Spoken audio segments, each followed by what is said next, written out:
Carlin, God bless him, one of my favorite comics. I got to know him a little bit towards the end, and I love telling this story because it's just so weird. And Jason, you'll appreciate this probably because so you go. I had done the same room he'd at the MGM Grand, and I was there a night early, so I was on the side of the stage, and his manager said, "Just wait right here. You know, he's going to be so excited to see you." And I'm like, "Is he?"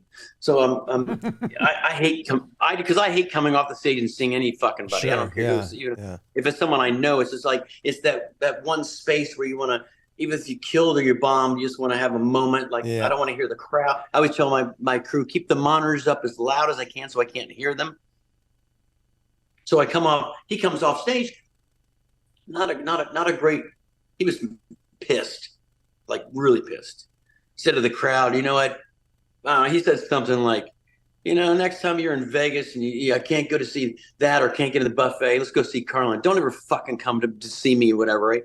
But he came off and I'm like, oh God, I got to hide. I got to get out of here because now I know he doesn't want to see me. So I'm like trying to hide behind the curtain and he sees me and he's like, hey. I said, hey, George, how much of the show did you see? I said, I saw the whole thing. It was the whole thing. He's like, what do you mean the whole thing? I said, it was great. That means you didn't see the whole thing. I said, no, I saw the whole thing. It was great. And he said, well, that's a bunch of shit. But anyway, when do you start? I said, I start tomorrow. And I just love this. He says, and this is weird. He says, when do you start? And I said, tomorrow. He says, how many shows you do? And I said, I do one every night, but I do two on Saturday. He says, why do you do two? But he's in my face like, Yep. why do you do two on Saturday? And I said, my manager has a car payment, right? Just being dumb.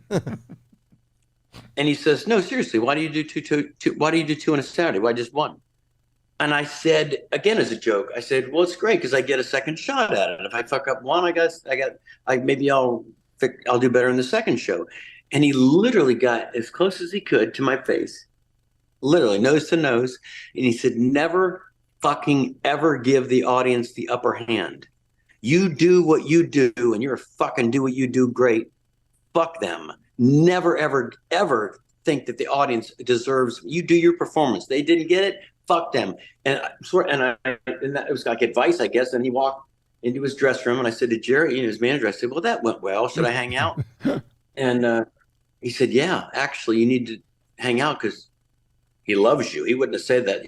He would have walked right by you. Yeah. And sure as 5 seconds later, he said, come in my dressing room. And I went there and we didn't talk about comedy at all. He just talked about life. I want to know where I was from. And, not even really the art process of writing a joke.